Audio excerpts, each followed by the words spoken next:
ಇಷ್ಟು ದಿನ ಸರ್ಕಾರದ ಒಂದು ಒಳ ಮೀಸಲಾತಿ ಆಗಿರ್ಬೋದು, ಬೇರೆ ಬೇರೆ ರಿಸರ್ವೇಶನ್ ಕೇಸ್ಗಾಗಿ ಸರ್ಕಾರ ವೇಟ್ ಮಾಡ್ತಾ ಇದೆ ನೋಟಿಫಿಕೇಶನ್ ಮಾಡೋದಕ್ಕಿಂತ ನಾವೆಲ್ಲ ಅನ್ಕೊಂಡಿದೀವಿ. ಬಟ್ ಅದು ನಿಜ ಅಲ್ಲ ಅಂತ ಎಲ್ರಿಗೂ ಕೂಡ ಗೊತ್ತು. ಅಂಡ್ ಇನ್ನೊಂದು, ಒಳ ಮೀಸಲಾತಿಯ ವಿಷಯದಲ್ಲಿ ಮೊದಲಿಂದಲೂ ಕೂಡ ನಾನು ಸ್ಪಷ್ಟವಾಗಿ ಹೇಳ್ಕೊಂಡ್ ಬಂದಿದ್ದೆ, ಸರ್ಕಾರ ಮಾಡಿರುವಂತದ್ದು ತುಂಬಾ ತಪ್ಪುಗಳಿದೆ ವರದಿಯಲ್ಲಿ. ಅಂಡ್ ಆ ವರದಿ ಅಷ್ಟು ಈಸಿಯಾಗಿ ರಾಜ್ಯಪಾಲರ ಸಹಿ ಆಗಿ ಅದು ವಿಧೇಯಕ ಎಲ್ಲವೂ ಕೂಡ ಪಾಸ್ ಆಗಲ್ಲ. ಯಾಕಂದ್ರೆ 56% ರಿಸರ್ವೇಶನ್ಗೆ ಮಾನ್ಯತೆ ಇಲ್ಲ ಅಂತಂದ್ರೆ ಅದರ ಮೇಲೆ ಮಾಡಿರುವಂತ ಈ ಒಳ ಮೀಸಲಾತಿ ಕೂಡ ಅಷ್ಟೇ ಅಂತೇಳಿ ಹೇಳಿದ್ದೆ. ಬಟ್ ಅದರಂತೆ ಇವತ್ತು ತುಂಬಾ ವಿರೋಧ ಕೂಡ ಎದುರಾಗ್ತಾ ಇದೆ. ಈಗಾಗಲೇ ಒಳ ಮೀಸಲಾತಿ ವಿಧೇಯಕವನ್ನ ಈಗಾಗಲೇ ಒಂದು ಬಾರಿ ರಾಜ್ಯಪಾಲರು ಸರ್ಕಾರಕ್ಕೆ ವಾಪಸ್ ಕಳಿಸಿದ್ರು.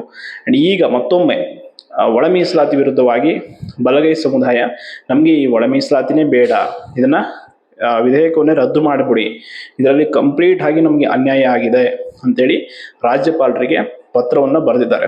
ಒಟ್ಟಾರೆಯಾಗಿ ಸುಮ್ಮನೆ ಈ ವಿಚಾರವನ್ನ ಮತ್ತಷ್ಟು ಗೊಂದಲಕ್ಕೆ ಈಡು ಮಾಡುವ ಬದಲಾಗಿ 50% ಮೇಲೆ ರೆಕ್ರೂಟ್ಮೆಂಟ್ ಮಾಡಿ ಅಂತೇಳಿ ನಮ್ಮ ಸ್ಪರ್ಧಾತ್ಮಕ ಪರೀಕ್ಷೆ ಅಭ್ಯರ್ಥಿಗಳು ಸರ್ಕಾರಕ್ಕೆ ಕೇಳ್ಕೊಳ್ತಾ ಇದ್ದಾರೆ. ನೋಡಿ, 56% ರಿಸರ್ವೇಶನ್ ಕೇಸು ಇದು 2 ಹಿಯರಿಂಗ್ ಅಲ್ಲಿ 3 ಹಿಯರಿಂಗ್ ಅಲ್ಲಿ ಈಗ ಮಾರ್ಚ್ ಅಲ್ಲಿ ಇದೆ ಇನ್ನೊಂದು ವಿಚಾರಣೆ. ಅಲ್ಲಿ ಮತ್ತೆ ಅವಕಾಶ ಕೊಟ್ಟರೂ ಕೂಡ ಕೋರ್ಟ್ ನೇಮಕಾತಿ ಮಾಡೋದಕ್ಕೆ ನಾಳೆ ಇದು ಇನ್ನೂ ಗೊಂದಲದಲ್ಲೇ ಇರುತ್ತೆ.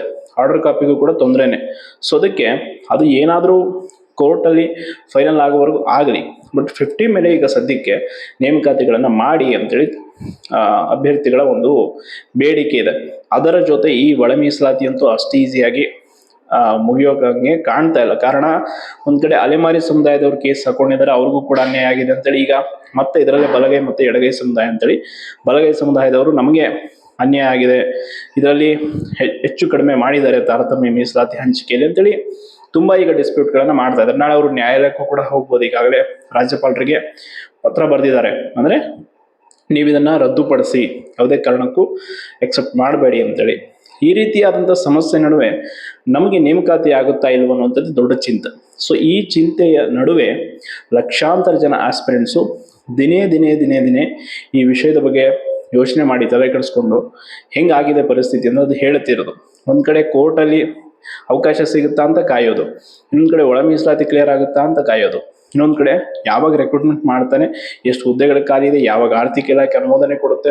ಇದೇ ಗೊಂದಲದಲ್ಲಿ ಅಭ್ಯರ್ಥಿಗಳ ಅಮೂಲ್ಯ ಸಮಯ ಹಾಳಾಗ್ತಾ ಇದೆ. ಅದಕ್ಕೆ ಸರ್ಕಾರದ ಮುಂದೆ ನಾವು ಬೇಡಿಕೆ ಇಡಬೇಕಾಗಿರುವಂಥದ್ದು ಒಂದೇ, ಈಗ ಒಳ ಮೀಸಲಾತಿ ಅಂತೂ ಬಗೆಹರಿಯಲ್ಲ. ಇನ್ನು 56 ಕೋರ್ಟಲ್ಲಿ ಅದು ಹಂಗೆ ಇರುತ್ತೆ ಕೇಸು, ಅದಂತೂ ಈಗ ಸದ್ಯಕ್ಕೆ ಇಲ್ಲಿ ಮುಗಿಯಲ್ಲ. ಬೇರೆ ರಾಜ್ಯಗಳ ಕತೆ ನೋಡಿದಾರ, ಹೈಕೋರ್ಟಲ್ಲೆಲ್ಲ ಆಗಿ ಮತ್ತು ಸುಪ್ರೀಂ ಕೋರ್ಟ್ ವರ್ಗೂ ಹೋಗಿದ್ದಾರೆ. ಆಸ್ ಇಟ್ ಈಸ್ ನಮ್ದು ಕೂಡ ಆಗುತ್ತೆ ಹಂಗೆ. ಅದಕ್ಕೆ ಯಾವುದೂ ಗೊಂದಲ ಬೇಡ ಅಂದ್ರೆ 50 ಮೇಲೆ ನೇಮಕಾತಿಯನ್ನ ಮಾಡಿ ಅನ್ನೋ. ಬಟ್ ಅದು ಕೂಡ ಈಸಿ ಇಲ್ಲ, ಅದಕ್ಕೂ ಕೂಡ ಕೆಲವೊಂದಿಷ್ಟು ತಕರಾರು ಬಂದೇ ಬರುತ್ತೆ, ಎಲ್ಲ ಆಗುತ್ತೆ. ಹಂಗಂತ ಇವರು ಬರೀ ತಕರಾರುಗಳಲ್ಲಿ ಕೂತ್ಕೊಂಡ್ರೆ ನಾವು ಉದ್ಯೋಗ ಪಡೆಯೋದು ಯಾವಾಗ? ಈಗ ಆಲ್ರೆಡಿ ಸ್ವತಃ ದಲಿತ ಸಮುದಾಯದ ಹಲವಾರು ಜನ ಮುಖಂಡರು ಹೇಳ್ತಾ ಇದ್ದಾರೆ, ಈ ಒಳ ಮೀಸಲಾತಿ ಸಮಸ್ಯೆ ಅಂತೂ ಬಗೆಹರಿಯಲ್ಲ, ಸುಮ್ಮನೆ ಪಾಪ ಖಾಲಿ ಇರೋ ಉದ್ಯೋಗಗಳನ್ನಾದರೂ ಭರ್ತಿ ಮಾಡಿ ಯುವ ಜನತೆಗೆ ಉದ್ಯೋಗ ಕೊಡಿ ಅಂತೇಳಿ. ಅವರು ಕೆಲವೊಂದಿಷ್ಟು ಜನ ಅದರಲ್ಲಿ ವಿಚಾರವಂತರು ಈ ವಿಷಯಕ್ಕೆ ಸರಿಯಾದ ರೀತಿಯಲ್ಲಿ ಸ್ಪಂದನೆ ಕೊಡ್ತಾ ಇದ್ದಾರೆ. ಒಟ್ಟಾರೆ ಸರ್ಕಾರ ತನ್ನ ಪ್ರತಿಷ್ಠೆಯನ್ನೇ ಬಿಟ್ಕೊಡೋಕೆ ರೆಡಿ ಇಲ್ಲ. ಈಗೇನಾದ್ರೂ ಒಳ ಮೀಸಲಾತಿಯನ್ನು ನಾಳೆ ರಾಜ್ಯಪಾಲರು ರದ್ದು ಮಾಡಿದ್ರು ಅಂದ್ರೆ ಅವರಿಗೆ ನಾವು ಜಾರಿ ಮಾಡೋಕೆ ಹೊರಟಿದ್ವಿ, ನಾವು ನ್ಯಾಯ ಕೊಟ್ಟಿದ್ದೀವಿ ಅನ್ನುವಂಥ ಸ್ವಪ್ರತಿಷ್ಠೆ ಅದು ಹಾಳಾಗ್ಬಿಡುತ್ತೆ ಅನ್ನುವಂಥದ್ದು ಈಗ ಅವರ ಒಂದು ಈ ರೀತಿಯಾದಂಥ ಈಗೇನೇ ಬೆಳವಣಿಗೆ ನಡೀತಿದೆ ಅದಕ್ಕೆ ಕಾರಣ. ಕೋರ್ಟಲ್ಲೂ ಕೂಡ ಅಷ್ಟೇ, ಅವ್ರಿಗೂ ಗೊತ್ತು ಸ್ಪಷ್ಟವಾಗಿ 56 ಈಗ ಇಲ್ಲಿ ವ್ಯಾಲಿಡ್ ಆಗಲ್ಲ ಅಂತ. ಆದ್ರೂ ತಮ್ಮ ಪ್ರತಿಷ್ಠೆಗಾಗಿ ಕಾನೂನು ಹೋರಾಟ ಮಾಡ್ತಾ ಇದ್ದಾರೆ. ಒಟ್ಟಾರೆ ತಮ್ಮ ಪ್ರತಿಷ್ಠೆ, ತಮ್ಮ ಸರ್ಕಾರಕ್ಕೆ ಯಾವುದೇ ಒಂದು ಡ್ಯಾಮೇಜ್ ಆಗಬಾರ್ದು ರಾಜಕೀಯವಾಗಿ ಅಂತ ತಮ್ಮ ಹಿತಾಸಕ್ತಿಗೋಸ್ಕರ ರಾಜ್ಯದ ಒಂದು ವಿದ್ಯಾರ್ಥಿಗಳನ್ನ ಬಲಿ ಕೊಡುವಂಥದ್ದು ಯಾವ ನ್ಯಾಯ? ಅಂಡ್ ಇದು ಏನೇ ವೋಟ್ ಬ್ಯಾಂಕ್ ಇಲ್ಲಿ ಹಿಂದಿನ ಸರ್ಕಾರ ಅವ್ರ ಮನಸೋ ಇಚ್ಛೆ ಮಾಡ್ಕೊಂಡು ಹೋದ್ರು ಹೆಚ್ಚುವರಿ ಮೀಸಲಾತಿಯನ್ನ. ಇವರು ಅದನ್ನ ಹಂಗೆ ಬಳಸ್ಕೊಂಡ್ ಬಂದ್ರು. ಸಮಸ್ಯೆ ಆಗಿರುವಂಥದ್ದು ಈಗ ಎಲ್ಲಾ ರಾಜಕೀಯ ಪಕ್ಷದವರು ಸೇರಿ ಒಟ್ಟಾರೆ ಗುಂಡಿ ತೋಡ್ಬಿಟ್ಟಿದ್ದಾರೆ. ಈ ಗುಂಡಿ ಒಳಗಡೆ ನಾವು ಇಳಿದಂಗೆ ಆಗೋಗಿದೆ ಪರಿಸ್ಥಿತಿ. ಅದಕ್ಕೆ ಅಗೇನ್ ಅಂಡ್ ಅಗೇನ್ ಕೋರ್ಟಲ್ಲಿ ಹಿಯರಿಂಗ್ ಆಗಿ ಕಾಯುವಂಥದ್ದು ಬೇಡ. ಸರ್ಕಾರ ಮನಸ್ಸು ಮಾಡಿದ್ರೆ ಒಂದೇ ಹಿಯರಿಂಗ್ ಅಲ್ಲಿ ಮುಗಿಸ್ಬೋದು, ಈ ಕ್ವಿಕ್ ಆಗಿ ಆರ್ಡರ್ನ ತೆಗೆದುಕೊಡ್ಬೋದು. ಬಟ್ ಅದಕ್ಕೆ ಅವ್ರು ಮುಂದಾಗಲ್ಲ. ಅವ್ರಿಗೂ ಗೊತ್ತು ಇದನ್ನ ಸ್ವಲ್ಪ ದಿನ ಇದನ್ನ ಹಂಗೆ ಮುಂದುವರ್ಸ್ಕೊಂಡು ಹೋದಷ್ಟು ನಮಗೆ ಬೆನಿಫಿಟ್. ಕಾರಣ ನಮ್ಮ ಬಜೆಟ್ ಉಳಿಯುತ್ತೆ. ಈಗ ನಮ್ಮ ಹತ್ರ ಫಂಡ್ ಇಲ್ಲ, ಅದು ನೇರವಾಗಿ ಅವ್ರು ಹೇಳ್ಕೊಳಕ್ ಆಗಲ್ಲ. ಒಟ್ಟಾರೆ ಈ ರೀತಿಯಾದಂಥ ಬೆಳವಣಿಗೆಗಳು ನಡೀತಾ ಇದೆ. ಇವತ್ತು ಆಲ್ರೆಡಿ ಇದ್ರ ಬಗ್ಗೆ ರಾಜ್ಯಪಾಲರಿಗೆ ಪತ್ರವನ್ನು ಕೂಡ ಬರೆದಿದೆ ಕರ್ನಾಟಕ ಸಂವಿಧಾನ ಸಂರಕ್ಷಣಾ ಸಮಿತಿ ಅಂತೇಳಿ. ಸೊ ಅದ್ರ ಜೊತೆ ಹೋರಾಟಕ್ಕೂ ಕೂಡ ಮುಂದುವರೆದಿದ್ದಾರೆ ಅವರು. ನಾವು ಇನ್ ಕೇಸ್ ಇದನ್ನ ರಾಜ್ಯಪಾಲರಿಗೆ ಈಗ ಹೇಳ್ತೀವಿ, ಮನವಿ ಮಾಡ್ಕೊಳ್ತೀವಿ, ರಾಜ್ಯಪಾಲರು ಇದನ್ನ ಏನಾದರೂ ಕಂಟಿನ್ಯೂ ಹಂಗೆ ಮಾಡಿದ್ರೆ ನಾವು ಹೋರಾಟ ಮಾಡ್ತೀವಿ, ಇದ್ರಲ್ಲಿ ನಮಗೆ ಕಂಪ್ಲೀಟ್ ಆಗಿ ಇನ್ಜಸ್ಟಿಸ್ ಇದೆ. ಸೊ ಯಾವುದೇ ಕಾರಣಕ್ಕೂ ಈ ಒಳ ಮೀಸಲಾತಿ ವಿಧೇಯಕವನ್ನು ನಾವು ಒಪ್ಪಲ್ಲ ಅಂತ. ಇನ್ನೊಂದು ಕಡೆ ಅಲೆಮಾರಿ ಸಮುದಾಯದವ್ರಿಗೂ ಕೂಡ 1% ರಿಸರ್ವೇಶನ್ ಕೊಡ್ತೀವಿ ಅಂತ ಹೇಳಿ ಹೋರಾಟ ಮಾಡ್ತಾ ಇದ್ದವ್ರನ್ನ ವಾಪಸ್ ಕರೆಸ್ಕೊಂಡು ಇದುವರೆಗೂ ಅವ್ರಿಗೆ ಯಾವುದೇ ನ್ಯಾಯವನ್ನು ಕೊಟ್ಟಿಲ್ಲ. ಸ್ಟಿಲ್ ಅವ್ರು ಇನ್ನೂ ಕೋರ್ಟಲ್ಲಿ ಕೇಸ್ ಹಿಂಪಡ್ಕೊಂಡಿಲ್ಲ, ಇನ್ನೂ ಇದೆ.